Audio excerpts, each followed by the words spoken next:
పులేరమ్మ జాతర తర్వాత అత్యంత వైభవంగా జరిగేవి రాముల వారి తిరునాళ్ళ. అంటే మనకి ఉగాది స్టార్ట్ అయిన తర్వాత రాముల వారి తిరునాళ్ళు అనేవి స్టార్ట్ అవుతాయి.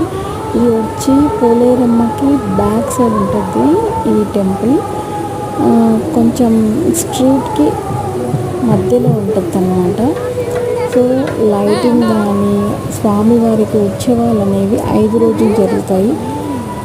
మా చిన్నప్పటి నుంచి అయితే మొత్తం 7 డేస్ జరిగాయి. హరికథలు అన్నీ చెప్పేవాళ్ళు. కానీ ఇప్పుడు ఉన్న పరిస్థితులను బట్టి అవన్నీ మారిపోయాయి. సో స్వామివారికి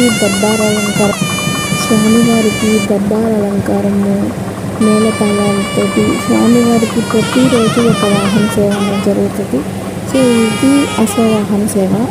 స్వామివారికి ప్రతిరోజు ఉదయం సాయంత్రం పూజలు జరుగుతాయి.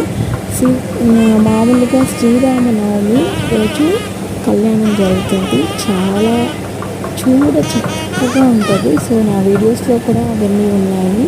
సో ఫ్రెండ్స్, MLS వ్లాగ్స్ని ఎవరైనా సబ్స్క్రైబ్ చేయకపోతే సబ్స్క్రైబ్ చేసుకోండి. Please subscribe. MLS వ్లాగ్స్ని ఎవరైనా సబ్స్క్రైబ్ చేసుకోకపోతే సబ్స్క్రైబ్ చేసుకోండి. సో మా ఊళ్ళో రామాలయం టెంపుల్, పోలేరమ్మ టెంపుల్, మారుతి ఆశ్రమం ఇవన్నీ చాలా ఫేమస్ అన్నమాట. సో అల్లూరు విలేజ్ పాడి పంటలకి ప్రసిద్ధి. సో ఈ పాడి పంటలు అన్నీ బాగా వచ్చి ప్రజలందరూ సుభిక్షంగా ఉండాలని ఈ ఉత్సవాలు అనేవి జరుగుతాయి. సో ఇది అలంపాటి విజయవర్ధన్ రెడ్డి గారి ఆధ్వర్యంలో జరుగుతాయి. ఆయన చనిపోయిన తర్వాత వాళ్ళ కుమారుడు ఆధ్వర్యంలో ఇవన్నీ జరుగుతున్నాయి అన్నమాట ఉత్సవాలు. స్వామివారికి అంగరంగ వైభవంగా నా చిన్ననాటి నుంచి నేను చూసిన రథోత్సవంగా చాలా వైభవోపేతంగా జరుగుతాయి. సో అల్లూరు గ్రామంలో చాలా బాగా ఇలాంటివన్నీ విశేషంగా జరుగుతాయి అన్నమాట.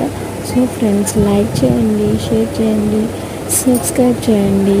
Please like, share and subscribe and comment.